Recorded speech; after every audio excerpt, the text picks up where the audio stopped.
dying into silence, just as it had in that distant, damp summer. It was as if the scream had woken him, then as now. Now he would lie in the unexpected silence, trying to piece together whatever dreams might have preceded the sudden awakening. But the memories were stubbornly out of reach, wisps of thought that slipped from his consciousness as he tried to grasp them. It had been the same then, all those years before, when they'd questioned him about what had happened, what had preceded that awful discovery. He could offer nothing, only fragments of imagery, the green canopy of trees, the wash of the sea, the cool softness of the sand. That, and a slowly growing sense of dread. The knowledge that, whatever he might remember, something had happened, something bad, and he must be the one responsible. Between the salt water and the sea strand.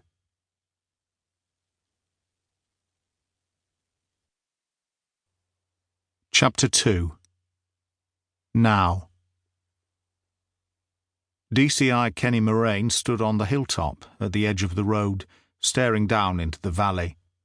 It was late afternoon on a fine spring day, and the low sun sent his elongated shadow down the grassy slope into the shadow of the woodland. Behind him, the western edge of the Pennines ringed the skyline.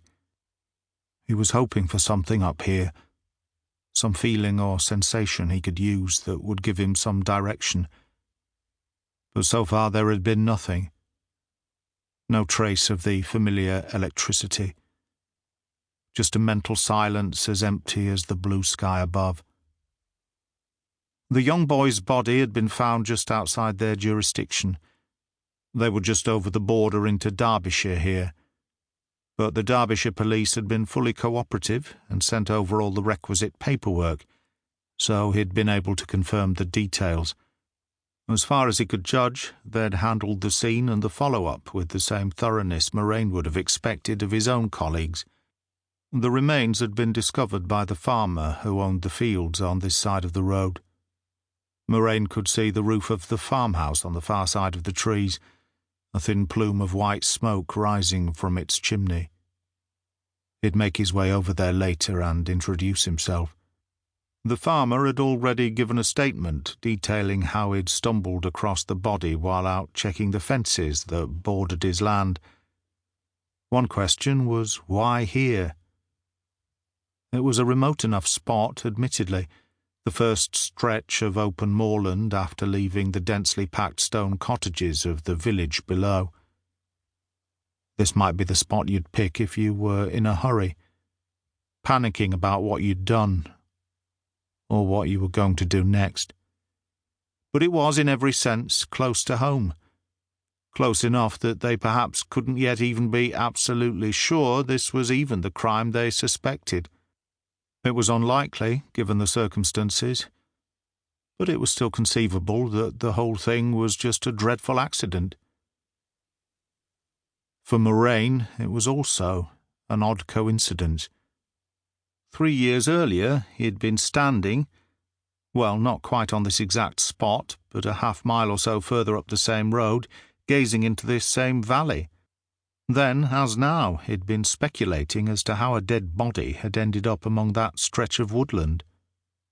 In that case, there'd been less doubt about the accidental nature of the death, though some uncertainty as to the cause. Ryan McCarthy had been an experienced motorcyclist, the bike itself in good condition, and it had been a fine dry night. Even though he'd been with colleagues in the pub earlier in the evening, there'd been no trace of alcohol in his body. In the end, there'd been insufficient grounds to justify further investigation, and the inquest had recorded McCarthy's death as accidental. The case was still theoretically open, on the off chance that some further information might emerge. Fat chance of that now, Murrain thought. He had stood then as he was standing now, hoping to feel something.